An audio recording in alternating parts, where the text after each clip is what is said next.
کہ اسلام تو پروان چڑھتا ہی ہے ایسے. اور جو کچھ آج صہیونی میڈیا کر رہے ہیں, عیسائی میڈیا جو بھی آج کچھ کر رہے ہیں, یقین جانیے اس سے اسلام دبے گا نہیں, ابھرے گا. اس سے اسلام سکڑے گا نہیں, پھیلے گا. اسلام کو اور وسعت ملتی چلی جائے گی. دیکھیں ایک دو نظیر میں آپ کو دے کر بتاتا ہوں. نبی کریم صلی اللہ علیہ وسلم مکہ کی سرزمین پر دعوت و تبلیغ دے رہے تھے, اسلام کا ابدی پیغام پہنچا رہے تھے. نبی کریم علیہ الصلوۃ والسلام کو راستہ چلنا دشوار. نبی کریم علیہ الصلوۃ والسلام اسلام کے ابدی پیغام کو ان کے گھروں تک پہنچانا چاہتے تھے.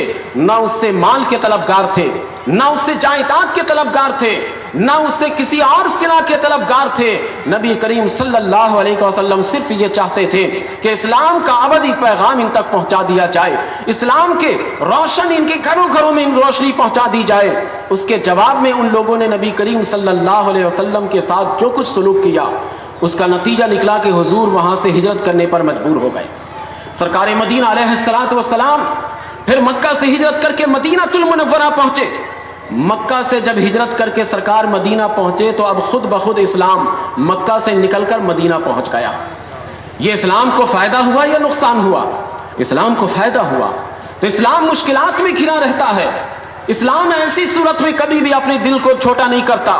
نبی کریم علیہ الصلوۃ والسلام نے تو طائف کے میدان میں پتھروں کے سائے تلے اسلام کو چڑھایا, پروان چڑھایا ہے.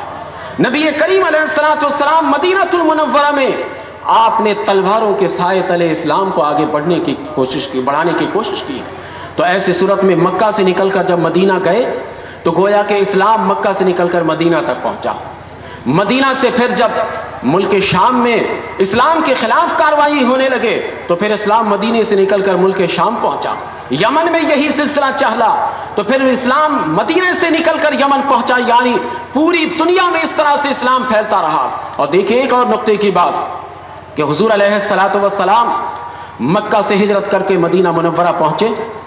اگر مکہ والے خاموش ہو جاتے تو مدینہ منورہ میں مبلغین کی جماعت تیار ہوتی, واعظین کی جماعت تیار ہوتی, مقررین کی جماعت تیار ہوتی, جو اللہ تبارک و تعالیٰ کے پیغام کو لوگوں تک پہنچاتے. لیکن مکہ والوں نے اپنے پیر پر خود کو لاڑے مار لیے. مکہ والے نے پھر مدینہ میں جب میرے نبی صلی اللہ علیہ وسلم پہنچے, اسلام کے ابدی پیغام وہاں پہنچانے لگے, پھر ان لوگوں نے کوشش مدینہ منورہ میں بھی کرنے لگے کہ یہاں بھی روکا جائے. تو نبی کریم علیہ الصلوۃ والسلام نے وہاں پر ایک لشکر جرار تیار کیا.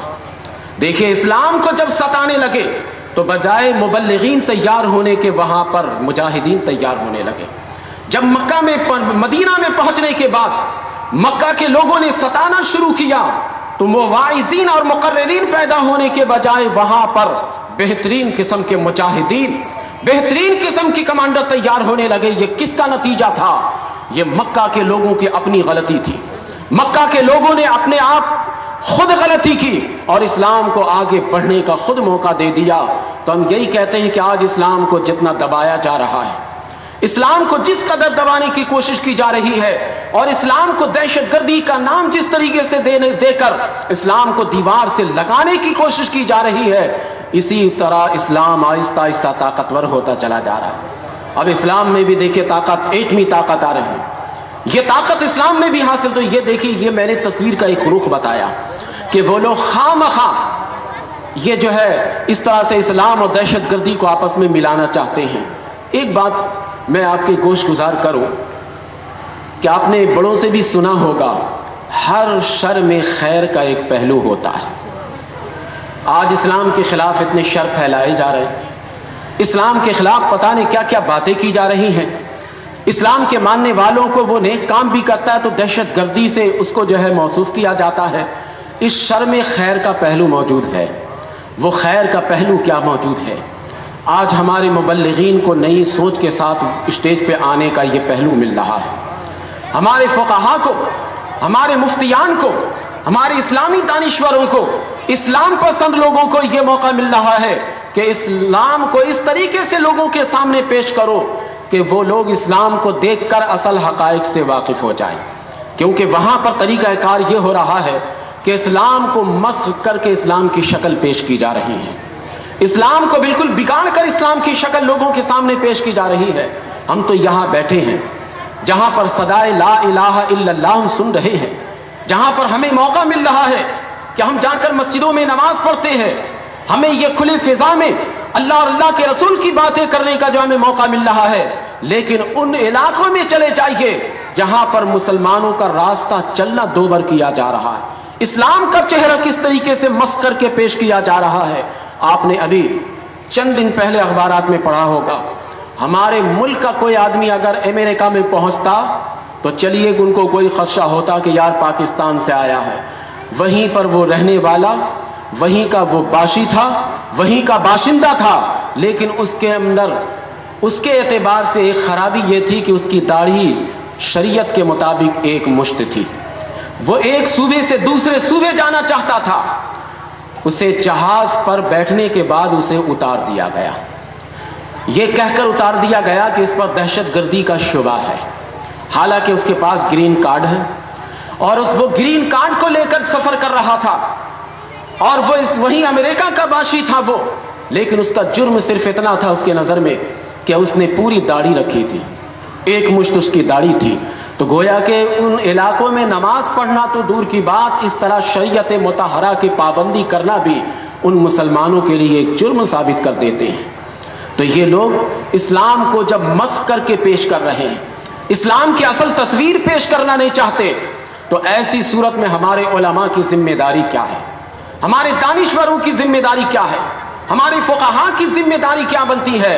ان کی ذمہ داری یہ بنتی ہے کہ اسلام کی صحیح شکل ان غیر مسلموں کے سامنے لائی جائے، اپنے عمل سے لائے، اپنے کردار سے لائے، اپنی گفتار سے لائے، اپنی تقریروں میں لائے، اپنے تحریروں کے ذریعے سے لائے، اپنے خطاب میں لائے، اب صحیح صورت اسلام کی، اور صحیح صورت اسلام کی لا کر ان کے سامنے رکھیں اور ان کو دعوت فکر دیں کہ آپ جس اسلام کی بات کر رہے ہیں وہ اسلام یہ ہے، آپ جس اسلام کی بات کر رہے ہیں وہ اسلام نہیں ہے۔ دیکھیے ستم بالائے ستم تو یہ سمجھیے وہی امریکہ ہے، سکھ اپنی مذہبی پگڑی کو باندھ کر جائے، سکھ اپنی پوری داڑھی رکھ کر جائے، کوئی اس کو پوچھنے والا نہیں ملے گا۔ ایک مسلمان سر پہ عمامہ رکھ لیتا ہے، ایک مسلمان سنت کے مطابق داڑھی رکھ لیتا ہے، اور وہ جب امریکہ میں جاتا ہے تو اسے قدم قدم پر CIA والے پریشان کرتے ہیں۔ یہ اسلام ہی ان کو دہشت گرد پوری دنیا میں نظر آ رہا ہے، اسلام کے ماننے والے ہی دہشت گردی کے مرتکب نظر آ رہے ہیں۔